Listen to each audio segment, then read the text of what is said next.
Yeah, it all comes down, whether it's the South Norwalk Community Center or any other not-for-profit entity that's here in our city, it comes down to a matter of priority.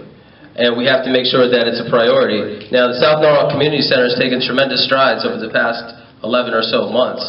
And I'm very pleased and excited about the direction that the community center is going in. I know they have great plans to offer great programs and create great opportunities for not just Latinos here in South Norwalk, but for the entire population of South Norwalk as well. And we need to make sure that those priorities are heard loud and clear. We need to make sure that we're encouraging and always encouraging our not-for-profits to strive for more. And they're already doing more with less, as we know, so we need to make sure that we're continuing to fight on their behalf and make them a priority as they continue the progress that they've started over the past year. So you'll have my full support.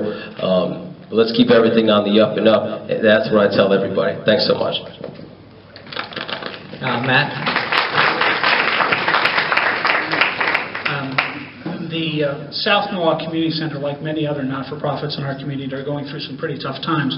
I actually believe I'm the only candidate up here who actually voted for appropriation for them this year through the CDBG program, the Community Development Block Grant Program, and I was proud to support that application, and I was proud and I know Council Member McCarthy out there, one of my opponents from the other side, he supported that as well, so I want to publicly acknowledge that. But the fact of the matter is, everyone is going through tough times, and we have to have a criteria for supporting the organizations that are providing services. And these are tough discussions. Some of the more difficult discussions we have on the Common Council are where we talk about the allocations of the Community Development Block Grant Program. Because there's not a bad program out there.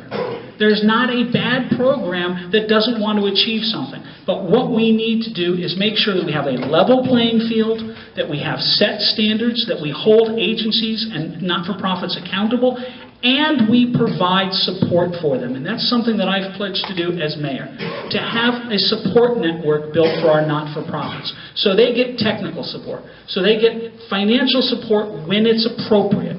So they get direction of volunteers and assistants. So we have the people that have the talent in our community have a place to go. There are a lot of not-for-profits out there that are going through these same issues. The South Norwalk Community Center is a very important one, and we need to support it as it is growing and as it is taking on its own identity, really developing and blossoming after years of being in the shadow of another agency. Thank you.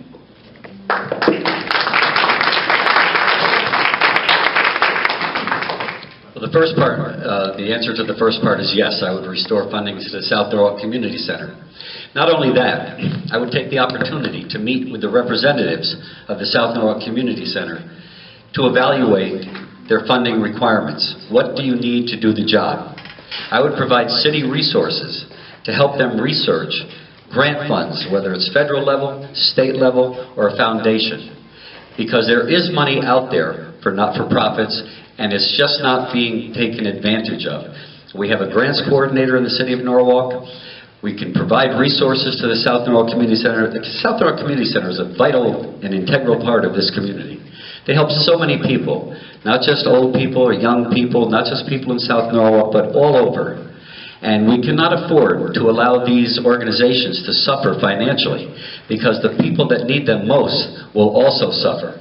And we need to be sensitive to the needs of the people who aren't as fortunate as we are. We need to have a way to make sure that these organizations operate effectively, operate efficiently, and are responsible for the money that they do get. But I would provide resources, not only from the city funding standpoint, but also resources to help them research grants that they can take advantage of.